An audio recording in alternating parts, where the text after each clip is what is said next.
तो hi guys, मेरा नाम है Ashish and welcome back to what the travel. First time travellers के मन में एक कन्फ्यूजन हमेशा रहता है, लेह लद्दाख बेटर है या स्पीति वैली। मेरे ओपिनियन में हर डेस्टिनेशन का अपना एक चार्म, एक अपना अट्रैक्शन होता है and you can not compare them both. That is why the scenic beauty of both Ladakh and Spiti valley is quite the same, as you will get to see similar landscape that are equally beautiful and stunning. So guys, let's start part 1 of every traveler's dream destination, bizarre yet gorgeous, a cold mountain desert, Spiti Valley. Before starting, अगर आपने अभी तक मेरी Leh Ladakh trip की video नहीं देखी है तो ऊपर आ रहे आई बटन में क्लिक करके आप इस वीडियो को भी इसके बाद देख सकते हैं। साथ ही प्लीज चैनल को सब्सक्राइब कीजिए और अगर ये वीडियो अच्छी लगी तो लाइक एंड शेयर कीजिए। So guys, let's start a 12 days Spiti trip. Spiti valley में आप दो रूट से एंटर कर सकते हैं। पहले रूट से आप दिल्ली, मनाली, रोहतांग पास, कुनसुम पास से आप काजा तक पहुंच सकते हैं। सेकेंड रूट से आप शिमला, नारकंडा, किन्नौर वैली, टाबो होते हुए काजा तक पहुंच सकते हैं। मेरे ओपिनियन में आप शिमला से काजा वाला रूट लीजिए, क्योंकि एक तो ये रूट पूरे साल ओपन रहता है और दूसरा इस रूट पे कोई भी हाई ऑल्टीट्यूड पास नहीं होने की वजह से ये रोड एक इजी वे है स्पीति वैली तक पहुंचने के लिए, और ऑल्टीट्यूड भी ग्रेजुअली इंक्रीज होता है जिससे आप इजीली एक्लिमेटाइज कर पाएंगे।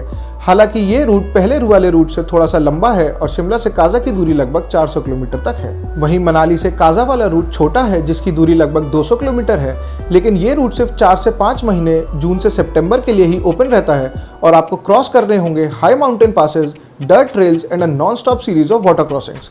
तो अगर आप शिमला से काजा और मनाली का कंप्लीट सर्किट करना चाहते हैं तो ये सिर्फ जून से सितंबर मंथ्स में ही पॉसिबल है when entire circuit remains open. So once you have decided the route and time for the Spiti trip, it's time for you to consider the preparation needed for this trip, like packing the right kind of clothes, getting your vehicle serviced, and carrying every essential item that you will need for this trip. ये 12 दिन की Spiti itinerary मैंने ये assume करके plan की है कि आप अपनी जर्नी दिल्ली से स्टार्ट कर रहे हैं। अब डे 1 में दिल्ली से अपनी जर्नी स्टार्ट कीजिए शिमला या नारकंडा तक। दिल्ली से शिमला करीब 350 किलोमीटर दूर है और नारकंडा 430 किलोमीटर दूर है। डे 1 का स्टे आप शिमला में ही कर सकते हैं, या फिर अगर आपके पास टाइम है तो आप नारकंडा, जो शिमला से 3 घंटे की दूरी पर है, आप वहां पे अपना डे 1 का स्टे कर सकते हैं। डे 1 का आपका ट्रैवल टाइम लगभग 8 से 10 घंटे का होगा और नारकंडा तक रोड कंडीशन भी आपको काफ़ी अच्छी मिलेगी। Start your day 2 a bit early and head towards the famous Sangla valley. Narkanda से सांगला करीब 180 किलोमीटर दूर है और शिमला से 240 किलोमीटर। रोड कंडीशंस खराब होने की वजह से आपको 6 से 7 घंटे का समय लग सकता है सांगला पहुंचने में। नारकंडा से सांगला जाते हुए आप फेमस करचम डैम को क्रॉस करेंगे जो सतलज रिवर पे बना हुआ है। इस डैम से आप राइट टर्न लेकर एंटर करेंगे द फेमस सांगला वैली में। बसपा रिवर पे बसा हुआ सांगला एक छोटा सा टाउन है। यहाँ पे आपको बहुत से स्टे ऑप्शंस मिल जाएंगे, तो डे 2 का स्टे आप सांगला में ही कीजिए। डे 3 की शुरुआत आप आराम से कीजिए, क्योंकि आज का हमारा ट्रैवल सिर्फ 80 से 90 किलोमीटर का होगा। मॉर्निंग में ब्रेकफास्ट करने के बाद आप चितकुल विलेज के लिए निकलिए, जो सांगला से करीब 25 किलोमीटर दूर है, और ये 1 घंटे की scenic drive is the best you can ever embark upon. Chitkul India का लास्ट इनहेबिटेड विलेज है on the Indo Tibetan border and is also the most beautiful village in the entire Kinnaur district. Chitkul visit के बाद आप वापस सांगला आइए और visit कीजिए famous Kamru fort and Nag temple को। मेरे ओपिनियन में आप सांगला में एटीएम से कैश निकाल लीजिएगा, क्योंकि इसके बाद एटीएम सिर्फ रेकोंग पीओ में ही मिलेगा। सांगला विजिट के बाद आप डे 3 इवनिंग तक कल्पा पहुंच जाइए, जो सांगला से लगभग 60 किलोमीटर दूर है।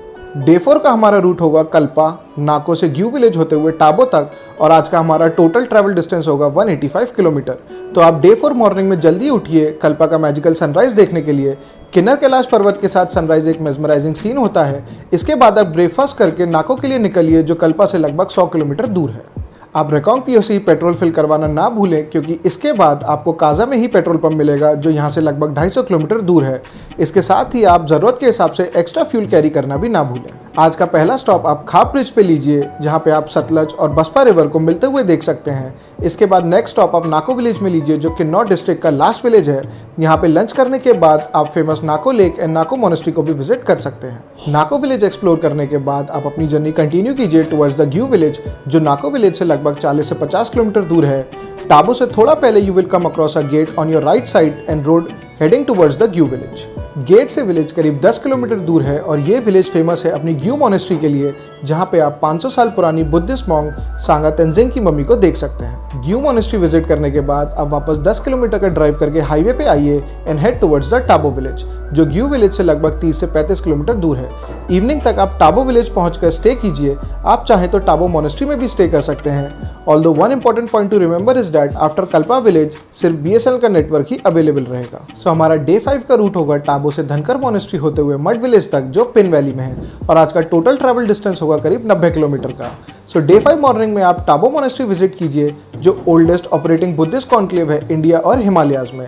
This monastery houses priceless collection of scroll paintings, manuscripts that cover almost every wall of the monastery. ये मॉनेस्ट्री सुबह 9 बजे ओपन होती है। As you go from Tabo to Kaza, Dhankar Monastery lies on the right and Pin Valley on the left. So Tabo Monastery visit करने के बाद let's start a journey towards Dhankar. There is a small village Shichling on the main road between Kaza and Tabo. From there you will have to take a detour of around 8 to 10 kilometers to reach Dhankar Monastery. As the name suggests, Dhankar means fort on a cliff. Dhankar was once the capital of Spiti in the 17th century. There are two monasteries here, a newly constructed and another is the old one built approximately 1000 years ago. From this monastery you can also indulge in the thrilling 3-kilometer trekking experience of the Dhankar lake, which will take you around 1 hour to reach to the top.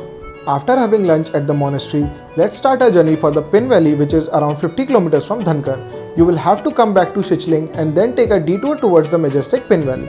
Pin Valley enter करते ही you will notice that all the mountains have different texture and colors. Mud Village is located on the banks of Pin Parvati River and is also the base camp for Pin Parvati Pass trek. The beautiful Pin Valley is also the base for Pin Valley National Park, which is home to snow leopard and Himalayan ibex. There are couple of homestays and hotels in Mud Village. तो day 6 की शुरुआत आप mud village से जल्दी कीजिए, जिससे काजा पहुंचकर आप ज़्यादा से ज़्यादा प्लेसेस को कवर कर पाएंगे। मड विलेज से काजा लगभग 50 से 55 किलोमीटर दूर है, जिसे कवर करने में आपको 1.5 घंटे का समय लग जाएगा। आज डे 6 का हमारा रूट होगा मड विलेज से काजा की किब्बर ताशीगोंग होते हुए वापस काजा तक। तो काजा पहुंचकर आप डे 6 स्पेंड कीजिए काजा के आसपास की प्लेसेस को कवर करने में। होटल में चेक इन करने के बाद आप विजिट कीजिए की मॉनेस्ट्री को, which is the largest and oldest monastery in the Spiti valley and is also a religious training centre for the lamas. इसके बाद you can take a drive to the nearby villages of Kibber, Tashigang, Langza and return to Kaza by the evening. But if you are short on time or feeling tired, you can skip Tashigong and Langza and return to Kaza after visiting Ki and Kibbar Monastery. Spiti valley trip की video बहुत लंबी ना हो जाए, इसलिए मैंने इसे 2 part में डिवाइड किया है। पार्ट 1 में हम कवर कर चुके हैं स्पीति का half circuit starting from Shimla till Kaza. In the next part we will cover the rest of the circuit from Kaza to Kunzum Pass to Chandratal till Manali. Also in the second part I will cover the places of stay, mode of transportation and availability of fuel station for the complete Spiti circuit. अगर आपको Spiti trip का part 1 अच्छा और informative लगा तो please video को like and share कीजिए, साथ ही चैनल को सब्सक्राइब कीजिए। Please keep supporting the channel and thank you for watching.